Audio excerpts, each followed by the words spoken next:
ரஜினி மன்னனில் ஒரு பாட்டு பாடியிருப்பார். முதலும் கடைசியுமா பாடின ஒரே பாட்டு அடிக்குது குளிர். இந்த பாட்டை பாடுறதுக்கு முன்னாடி அவர் அப்படியே நடுக்கத்தில் டென்ஷனில் நின்றுட்டு இருக்காரு. அந்த நேரம் பார்த்து கமல் சார் அங்கே வர்றாரு.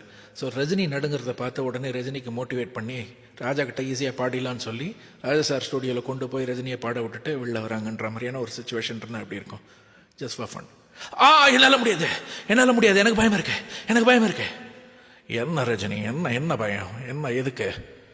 என்னால் முடியாது. இந்த வாசு அவன் தான் ராஜா கிட்ட நான் பாடணும்னு சொல்கிறான், என்னால் முடியாது, எனக்கு பயமா இருக்கு. ரஜினி, அதெல்லாம் ஒன்றும் பிரச்சனை இல்லை, நான் அவன் எத்தனை பாட்டு பாடியிருக்கேன், நீங்கள் வாங்க, என் கூட வாங்க, நான் ராஜா கூப்பிட்டு போகிறேன். நீங்கள் வரீங்களா? ஓகே, எனக்கு இப்போ வாங்க, நீங்கள் வந்தீங்கன்னா நான் பாடுறேன். ஓகே ராஜா, நான் பாடுறேன். எனக்கு தைரியம் வந்துடுச்சு, நான் பாடுறேன். டேக்.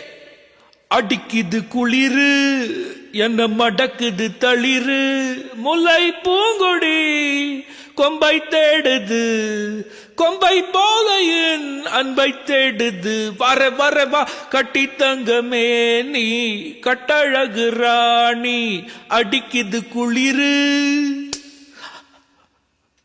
கமல், என்ன ராஜா, என்ன இப்படி அடிச்சிட்டீங்களே?